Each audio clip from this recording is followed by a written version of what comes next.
Hello, everybody. Welcome to All Villa, No Filler. Please like and subscribe to the show. If you don't subscribe, as I always say, you love Birmingham City, you've got a mural to West Brom in your house, and you want Wolves to win the Premier League. So you better subscribe to this channel, please. Please do. It helps us. It helps us. Anyway, uh, what am I here to talk about? I barely even know sometimes when I come on here, but first thing I wanted to talk about was good old Zaniolo, because I just a few things I've seen, going around about the guy. His form's not great at the moment, all this thing, and he wasn't particularly impressive against Nottingham Forest. He had to come off, at half time, and clearly Professor Unai saw that he was the viable option to come off. But you know, this is where I'm going to defend Zaniolo and say he's a very young man, and he's coming to a whole new culture, a whole new language, a new style of football, and a new league wherein the Premier League, it's probably the most physical around. There might be some other more physical leagues. I know the Argentinian league, maybe I'll go down there and get my head elbowed off. The Brazilian league, get my leg kicked in. I don't know. Maybe the Dutch league. Maybe it ain't all just total football. Maybe it's an elbow here and a punch there. But the Premier League definitely is, I would say, objectively, one of the quickest, if not the quickest, most physical leagues in the world. And so I think that at times, I think you can see that Zaniolo, he'll show real moments of quality when he turns and beats a man. But there are occasions where, he perhaps holds on to the ball just a little bit too long, but that's part of an adaptation process. And I can't help but feel that with Zaniolo as well, that his natural position is right midfield. That's where his preferred position is, or to play off Ollie Watkins, maybe as a second striker. So at the moment, he's playing left midfield generally, largely because Jacob Ramsey's not available. And he's not fit. Buendia's unavailable for who knows when. So Zaniolo is kind of having to play a bit out of his natural position in a new team and a new league. That's hard. That's hard for anyone. So I think we just need to be patient with Zaniolo. He's clearly going through a bit of a low confidence moment. And there's some things that are frustrating to watch, of course. But maybe he's just one of them players that once Jacob Ramsey comes back, perhaps Zaniolo then doesn't necessarily need to be an option for the left side. He might just be an option to be as a second striker or on the right-hand side. And that John McGinn could be an option for the left as well when Ramsey's not available. Or you want to mix the team up a little bit. So I think with Zaniolo, maybe if he's able to get that kind of Leon Bailey treatment, in the sense of Bailey's form, I think, has gone up quite substantially this season. He's certainly looking far more consistent and more dangerous, and particularly working with Moussa Diaby. There's a nice understanding between the two. But I sort of think that with Leon Bailey, what we found with the two seasons prior to this one that we've seen him, there were moments where I questioned whether he really was up to it.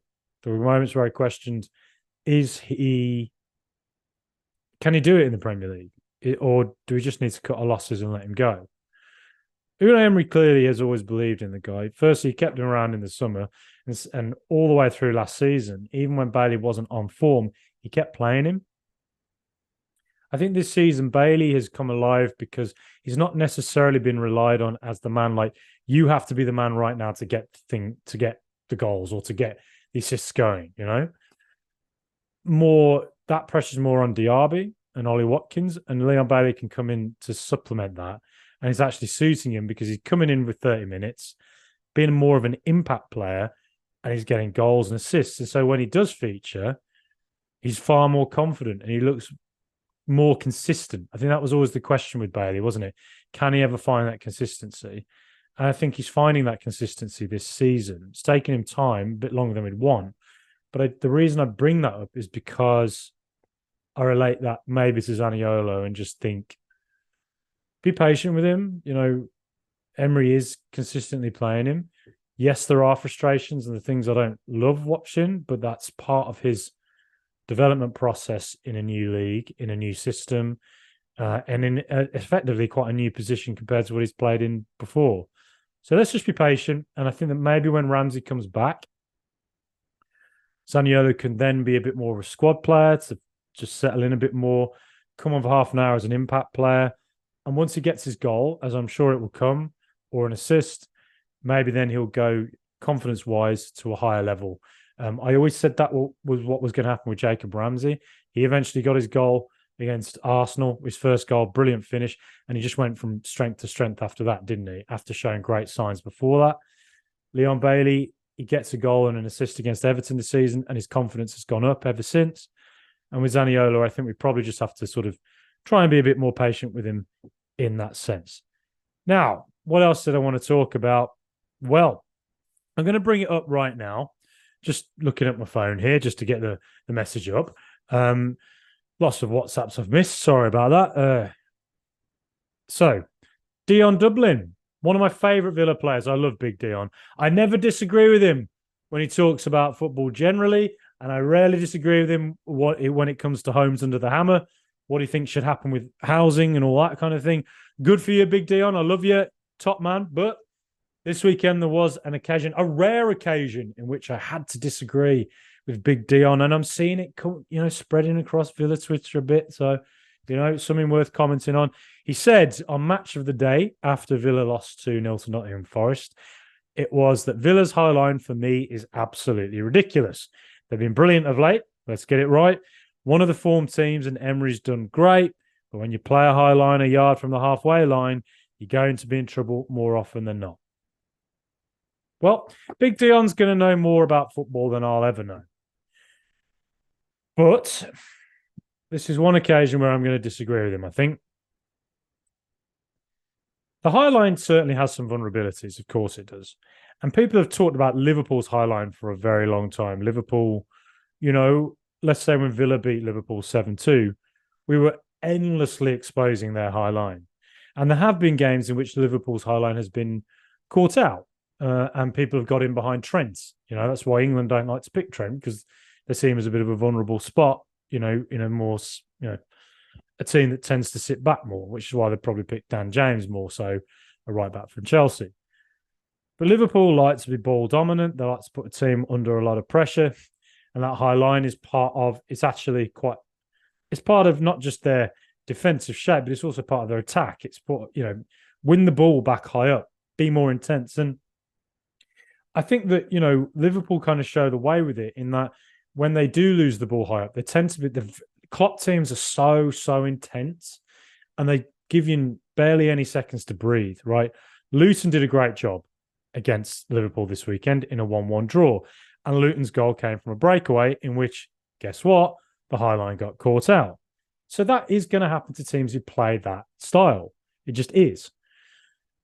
But what I did find watching Liverpool was that quite generally was that when Luton got the ball, near their own area, Liverpool players swarmed them. And that's what Liverpool players tend to do. They swarm.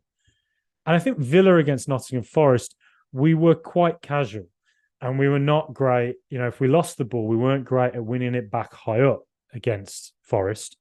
We are quite good at that generally at home, I think. But at Forest, I think there was a certain level of, I don't want to say it was what David Brent would call chillaxing, but it was quite, it was a bit calm, a bit too measured at times, which I love calmness, and I love football teams who measure, particularly in possession. But I think that on occasion, Forest just looked like they'd swarm us high up, or when we were near their area, sorry. So they'd swarm around us defensively, and they get the ball quickly to Gibbs White, who do one quick touch and try and hit it over the top. That was the game plan. Get an early goal, then try and break the HighLine. And Aston Villa very rarely saw that HighLine broken. We kept catching them offside over and over and over again. It actually worked quite well. Newcastle away is probably a game where you'd say the HighLine didn't work or it got caught out. I think there were a variety of factors for why things went wrong in that game. And another one, another game with the high line didn't work. I can't think of too many, to be honest, because I think we consistently catch sides offside over and over and over again. I would love to see stats on which Premier League team catches an opposition side offside the most. Now, look, I do think that teams like Nottingham Forest, who are going to see Villa as a team that might be more ball dominant and are going to see territory and see possession and sit in deep with a low block, that's a new thing for Aston Villa to come to terms with. And I think more dynamic fullbacks like Alex Moreno and maybe one on the right-hand side might help us in that regard. I don't think we had the dynamic fullback to break that low block yesterday, though Luca Dean did get in.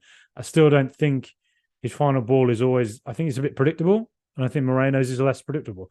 And I think Moreno, that's why he was Unai Emery's first signing, a dynamic fullback. And I think Monchi and the scouting department might be looking at that exact area, particularly if teams like Nottingham Forest, and let's say we go to Crystal Palace this season at Selhurst Park, I imagine they'll play quite similarly to Nottingham Forest, where they will allow Villa to have a lot of possession. I was just interrupted by a phone call there, which I had to answer. Anyway, as I was saying, I think that the high line generally, what we're going to find is that teams like a Nottingham Forest and a Crystal Palace, they probably will try and just cede possession to Villa and allow them to play, win the ball back and try and hit Villa quickly over the top to players like Alanga, or if you're a Crystal Palace, maybe to a Jordan Ayew, with a big striker to hold it up, maybe do a layoff or run in behind. So Villa are going to face that this season. And that's, I think, a dynamic that Unai Emery is going to look at and try and work out exactly how to ensure that what happened at Forest doesn't happen again. I mean, the truth is, don't concede early and don't concede stupid goals like the second goal from distance. That's probably one of them, but also be more intense, right? Be more intense at winning the ball higher up. I think Villa maybe looked a little too casual, and it always felt like against Nottingham Forest, those first 15 minutes are going to be crucial because that's when the crowd's going to be at their loudest before Villa can play their way into the game. And it's going to be when, if Forest can get that early goal, they then can sit deep and there's no pressure on them to get another goal. Basically, it's like, hold tight, defend against Villa, don't let them through. And guess what? If you win the ball, just hit a long one over the top and hope that one of your players is going to be onside. So at the high line, yes, there are going to be games where it gets caught out. And maybe we'll have another Newcastle day out at somewhere like a Tottenham, please God, no, with a Son and a Maddison, where maybe it clicks for them that day and they're getting behind and we can see 3 or 4 because of it. That's the nature of it. But more often than not, the high line has been working really, really well for Aston Villa. And I don't think it's so much about, getting caught a yard from our own halfway line. I think it's more just winning the ball higher up with more intensity than we showed against Nottingham Forest. And I think Liverpool are a team who, in their very high line that they play, they do swarm players close to their area. They're a very intense team to play against Liverpool. So that's probably Liverpool's probably one to look at, for playing away from home in that regard. But look, I'm not pretending that I have all the answers. It's just my observation of watching Aston Villa under Unai Emery for a year. I think the high lines worked really well. And it worked brilliantly against Liverpool away last season. It's worked brilliantly on various occasions. And I think it actually worked quite well against Forest, really. Neither goal came from the high line being broken. It was, though, on 1 or 2 occasions, it very nearly did. That's not to say it doesn't carry risks. Of course it does. But no, I think it's been working quite well, or very well for Villa more generally, and it's more about winning the ball higher up. But look, if you have an opinion that's different to that, or you think I'm talking title rubbish, let me know. So yeah, a day on from the Nottingham Forest loss is what it is. It happened. Just got to move on. Fulham next. Now, with Fulham, well, AZ Alkmaar's next, of course, on Thursday. Bit more on that ahead of the time. But Fulham, I just want to say, just while it's fresh in my memory, so I watched Fulham Manchester United and I thought it was the worst game I've seen all season. It was, I want 90 minutes of my life back right now, please, in which I can do 90 minutes of rambling on about Aston Villa instead. I mean, it was terrible. It was a terrible game of football. And Manchester United, annoyingly, play really bad football at the moment, but just have a knack of getting wins. at Bramall Lane, for instance, they won 1-0 with a 30-yard shot from Dallo. Brentford, 2 last-minute goals, even though they played poorly all game. They're just playing badly, but getting results, which I guess for Villa is the next stage, isn't it? Can we, on occasion where we're not playing too well, win a bit uglier? Or get a win just with a 30-yard effort from Douglas Luiz or something. Because clearly United just have that experience of doing it. But Fulham, I thought, building up from the back were quite poor. Well, were very poor against Manchester United. That's not to say they'll be the same against Villa, but I did think what I noticed kept happening was that they like to try and keep the ball at the back with Calvin Bassey and Tim Ream. It was farcical at times.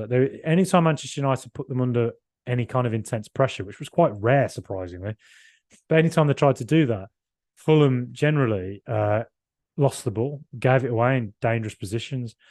So I do wonder if Villa can start loud and fast on this weekend, if the crowd is loud and can get at Fulham, so that when Fulham have the ball in their own area and try and play it around, if that's what they try and do, and Villa put them under intense pressure, there might be a mistake in there which can lead to an early goal.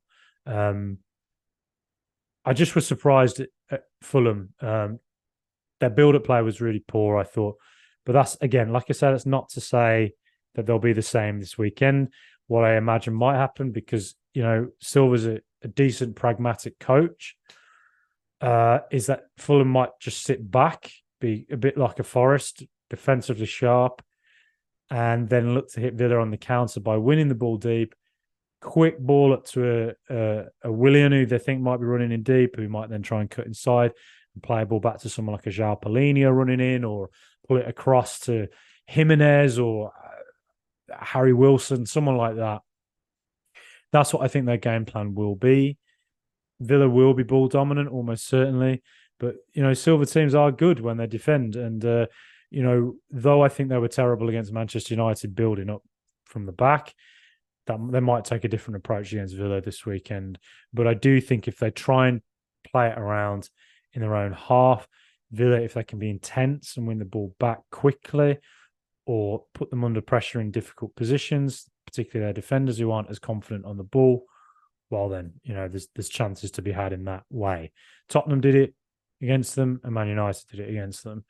But yeah, I think Fulham will be a trickier game than it probably appears on paper, given their current form.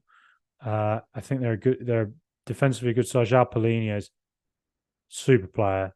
But I think Villa at home, particularly 11 wins in a row, I think there's no reason we can't make it 12. But AZ Alkmaar as well next.